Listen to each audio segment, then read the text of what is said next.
Bonjour Charles Decamp. Bonjour Philippe, bonjour à tous. C'est votre journal des médias, le sommaire du jour, Charles. Téléfoot s'adapte avant sa fermeture. Vivendi rachète Prisma Media. On ne plaisante pas avec CNews. La colère monte à Hollywood et Beethoven, première pop star. Mais comme chaque lundi, on commence par les audiences du week-end. Qu'est-ce que les Français ont regardé hier soir à la télé? C'est TF1 qui s'est imposé avec un blockbuster inédit, Justice League. Batman, Superman, Wonder Woman ou encore Aquaman ont fédéré 4 100 000 téléspectateurs, soit 18% du public. TF1 est largement leader sur les femmes responsables des achats de moins de 50 ans à 30% de part d'audience. France 3 est deuxième avec les enquêtes de Vera en rediffusion. 3 400 000 personnes au rendez-vous pour 13,8% de part d'audience. Et France 2 suit avec Barry Seal, American Traffic avec Tom Cruise. 3 200 000 téléspectateurs au compteur, soit 13,4% du public. Ça c'était pour hier dimanche et samedi soir. Samedi soir, mais ils se sont majoritairement branchés sur France 3 qui proposait un téléfilm policier inédit. Les ondes du souvenir, il a fédéré 5,5 millions de téléspectateurs, soit 22,8% du public. En face, TF1 a bien résisté avec un nouveau numéro de la chanson secrète présenté par Nico Saliagas. 4 200 000 personnes, 20,2% de part d'audience et surtout 28% des femmes de moins de 50 ans. Et c'est France 2 qui a fermé la marche avec Taratata 100% live, 2 600 000 téléspectateurs et 12% de part d'audience.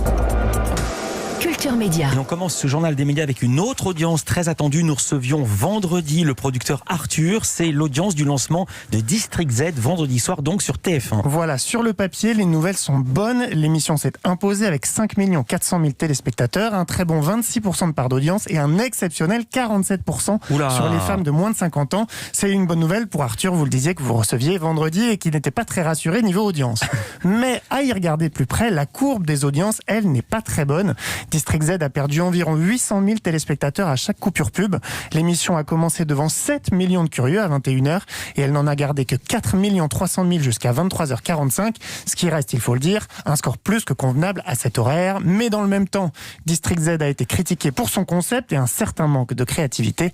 Bertrand Chameroy en parlera tout à l'heure à 10h. Et puis on vient de l'apprendre, Charles, c'est tout frais, tout chaud. Vivendi est en passe de prendre le contrôle de Prisma Media. Oui, c'est ce qu'annonce dans un communiqué le groupe contrôlé par Vincent Bolloré qui continue de se diversifier. Il dit entrer en négociation exclusive avec le propriétaire de Prisma Media, qui est le premier groupe français de magazines. Prisma Media, c'est Voici, Géo, Capital, mais aussi Télé Loisirs. Et les équipes de Prisma Media ont appris la nouvelle dans la presse ce matin en même temps que nous.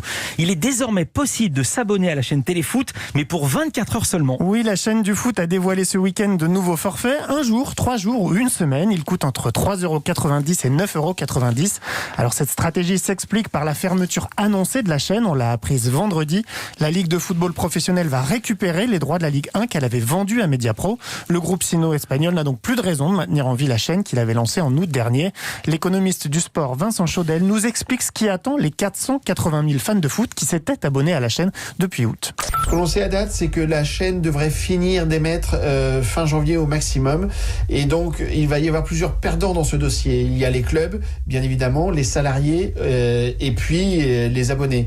Il y a plusieurs catégories d'abonnés. Il y a les abonnés sans engagement. Alors, eux peuvent sortir très rapidement et sans trop de conséquences pour eux. Et puis les abonnés avec engagement, là, pour eux, il sera très difficile de récupérer les sommes sans compensation, sans réelle prestation. Et puis, il y a les abonnés dans une offre couplée. Et là, il faudra pour eux négocier une contrepartie, une réduction de l'abonnement, bien évidemment. À noter que c'est jeudi que le tribunal de commerce de Nanterre se penchera sur l'accord conclu en fin de semaine dernière entre Mediapro et la LFP. Le nombre de journalistes emprisonnés dans le monde est à un niveau historiquement haut. C'est ce que révèle le bilan annuel de Reporters sans frontières. 387 journalistes sont actuellement emprisonnés pour avoir exercé leur métier, un chiffre très haut mais stable sur un an. Et près de 2/3 d'entre eux sont détenus dans seulement 5 pays, la Chine, l'Égypte, l'Arabie Saoudite, le Vietnam et la Syrie. Le rapport révèle aussi que la pandémie a fait exploser le nombre d'interpellations ou d'arrestations arbitraires. Elles ont été multipliées par 4 entre mars et mai 2020 au plus fort de la première vague. La plupart ont été relâchés, mais 14 sont encore détenus pour leur couverture liée au Covid, dont la moitié en Chine. Un feuilleton qui revient, LCI ne demandera pas le canal 14 de la TNT après la fermeture de France 4. Oui, un canal 14 qui lui permettrait d'être la première chaîne info dans la numérotation TNT, devant BFM TV 15e et CNews 16e. Mais le patron de l'information du groupe TF1, Thierry Tulier, l'a certifié confié ce week-end dans une interview au Parisien. LCI n'est pas candidate. Il estimerait injuste de passer devant BFM, mais il souhaite tout de même que les 4 chaînes info, BFM TV, CNews, LCI et France Info, soient toutes regroupées. Pour l'heure, LCI et France Info occupent respectivement les canaux 26 et 27, bien loin de leurs 2 rivales. On reste dans le groupe TF1. Alessandra Sublet a décroché un nouveau prime time. Elle animera une nouvelle émission de divertissement sur la chaîne TF1 au concept simple. 2 personnalités partageront des duos sur scène, mais ne connaîtront l'identité de leur partenaire qu'après les premières notes.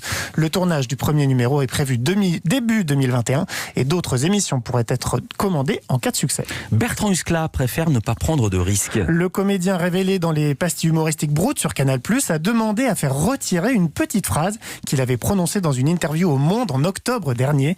Il expliquait pouvoir se moquer de tout sauf de CNews et il ajoutait qu'il y avait pourtant de quoi dire sur la ligne éditoriale de cette chaîne. Le Monde a indiqué au site Arrêt sur Image qu'il avait accepté de supprimer la phrase pour ne pas mettre Bertrand Huskla dans l'embarras. Ces derniers temps, la direction de Canal+ ne laisse passer aucun écart au sujet de sa chaîne CNews. Le journaliste sportif Sébastien Toen a été viré après une parodie de l'heure des pros et son confrère Stéphane Guy a été mis à pied après l'avoir soutenu à l'antenne. Le Focus programme du jour, c'est un documentaire sur une pop star qui fait parler d'elle depuis 250 ans. Oui, c'est comme ça que la chaîne Toute l'Histoire a décidé de présenter Beethoven, le compositeur et pianiste allemand. On célèbre cette semaine les 250 ans de sa naissance et c'est à cette occasion que la réalisatrice Natacha Giller a concocté un film qui sort un peu des sentiers battus. Elle a expliqué sa démarche à Louise Bernard. Je trouvais ça intéressant de se décaler un peu de la biographie plus classique et d'aller chercher pourquoi il résonnait encore autant chez tout le monde, chez les jeunes générations aussi. L'objectif de ce documentaire, c'était vraiment de montrer son côté, on va dire, pop star, très populaire, iconique, emblématique. Sous tous les aspects de notre culture contemporaine, Beethoven est là. Que ce soit aussi bien, évidemment, dans la musique, mais dans la musique contemporaine, dans le cinéma, dans la publicité, et de manière plus globale comme un mythe. Donc un peu dans tous nos arts et dans notre culture. Pas forcément une culture pour les privilégiés, mais une culture qui est vraiment accessible à tout le monde finalement. Peut-être ce qui le différencie de d'autres compositeurs de musique classique, c'est que finalement Beethoven parle à tout le monde. Le documentaire promet de redécouvrir la vie et l'œuvre de Beethoven, mais aussi de voir comment sa musique a inspiré les plus grands cinéastes, les publicitaires et même la musique contemporaine, et de montrer en quoi, au-delà de ses créations, le personnage lui-même continue de fasciner. Rendez-vous ce soir dès 20h40 sur la chaîne Toute l'Histoire. On traverse l'Atlantique, la fronde monte à Hollywood à la suite de la décision sans précédent du studio Warner. En 2021, à cause du Covid, Warner sortira simultanément tous ses films dans les salles américaines et sur sa plateforme de streaming HBO Max. Ça représente pas moins de 17 films. Depuis cette annonce qui a fait trembler les exploitants de salles américaines, les réalisateurs de l'écurie Warner sont montés au créneau. Après Christopher Nolan et Denis Villeneuve, Patty Jenkins et Aaron Sorkin ont eux aussi regretté la manière dont ce choix avait été fait, sans aucune concertation avec les équipes de films. Des studios partenaires de Warner sur certains films envisageraient même de porter plainte, tandis que le syndicat des réalisateurs a demandé un rendez-vous avec les patrons du studio. Merci beaucoup Charles Decamp. On vous retrouve demain pour un nouveau journal des médias. Demain.